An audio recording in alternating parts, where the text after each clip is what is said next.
जय हिंद दोस्तों। जीजी एरा का आगाज हो चुका है एंड गौतम गंभीर brings out the best from everyone. और ये हमने इंडिया वर्सेस श्रीलंका के थर्ड T20I मैच में देखा। भाई साहब, हाथ से छूटी हुई कैच और मैच सूर्य कुमार यादव से बेटर कोई नहीं जानता है। द सूर्य कुमार यादव अपने इतने अच्छे समय और फॉर्म में है कि वो तो अच्छे बैट्समैन हैं, अच्छे फील्डर भी है, साथ में अब बहुत बढ़िया कप्तान भी उभर के आ रहे हैं, because sky is the limit. इसी के साथ में रिंकू सिंह का एज अ बॉलर कमबैक करना, ये शायद गौतम गंभीर के एरा में ही हो सकता था। अब वो दिन दूर नहीं कि इंडियन टीम के सारे प्लेयर्स अब ऑलराउंडर कहलाए जाएंगे। प्लेयर्स की बात कर ली है तो अब लास्ट T20I मैच की भी बात कर ले। ये third T20I match was an full on entertainment on an banger, क्योंकि लास्ट डेथ ओवर से लेकर सुपर ओवर तक वो मैच लेके गई और हमारे बैट्समैन ने भी बॉलिंग डाल के विकेट चटकाए। और ये इंडिया वर्सेस श्रीलंका की सीरीज 3-0 से क्लीन स्वीप मारते हुए इंडिया जीती है, क्योंकि अब जब वर्ल्ड चैंपियंस है तो हर जगह खेलेगी भी वर्ल्ड चैंपियंस जैसे। तो इस सीरीज में प्लेयर ऑफ द सीरीज का अवार्ड मिलता है सूर्य कुमार यादव, जो कि हमारे कप्तान है। और इंडियन टीम का एक जो पर्सनल अवार्ड शो रहता है बेस्ट फील्डर का, वो मिलता है रिंकू सिंह का।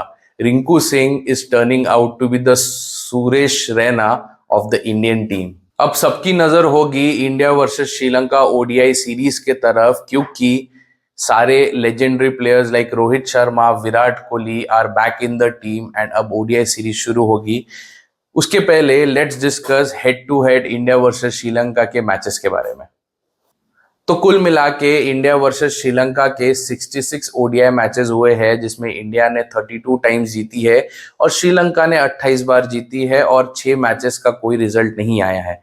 तो इसमें भी by the stats India is dominating Sri Lanka in the ODI as well. कहते हैं घायल शेर हमेशा खतरनाक होता है, और अब देखना रहेगा कि T20I क्लीन स्वीप के बाद श्रीलंकन टीम इंडियन टीम के अगेंस्ट ओडीआई में कैसी आती है। और एक सैडेस्ट पार्ट ये लगता है कि सनत जयसूर्या, जिसने इंडियन टीम को इतना खौफ अपनी बैटिंग से दिखाया, उसके पहले कोच असाइनमेंट में श्रीलंका इंडियन टीम से, वो भी T20 में क्लीन स्वीप से हार चुकी है।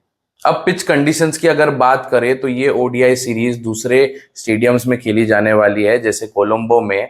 तो कोलंबो की पिच की रिपोर्ट ये कहती है कि पिच थोड़ी ड्राई रहती है और with time it gets slow, और बैटर्स के लिए थोड़ा डिफिकल्ट कंडीशंस रहता है, और स्पिनर्स के लिए ये पिच बहुत अच्छी होती है।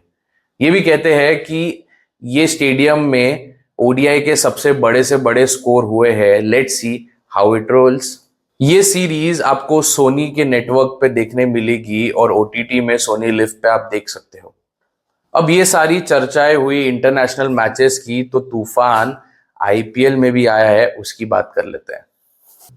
तो आईपीएल ओनर्स और बीसीसीआई की 31 जुलाई को मीटिंग हुई, लेकिन ऑफिशियल रिपोर्ट या ऑफिशियल अपडेट अब तक तो नहीं आया है। लेकिन अगर रिपोर्ट्स की माने तो काफी अनबन ओनर्स और बीसीसीआई के बीच में हुई है कुछ पॉइंट्स को लेके। इसके अलावा अगर कुछ रिपोर्ट्स की माने तो salary purse of IPL will be increased, uncapped player को रिटेन करना will be allowed, 5 to 6 player retain कर सकते हैं, और there might be 1 RTM for the each team. तो ये सारे अपडेट्स आईपीएल को लेके चल रहे हैं। ऐसी ही चर्चाओं के लिए आप स्पोर्ट्स चर्चा को सब्सक्राइब करें।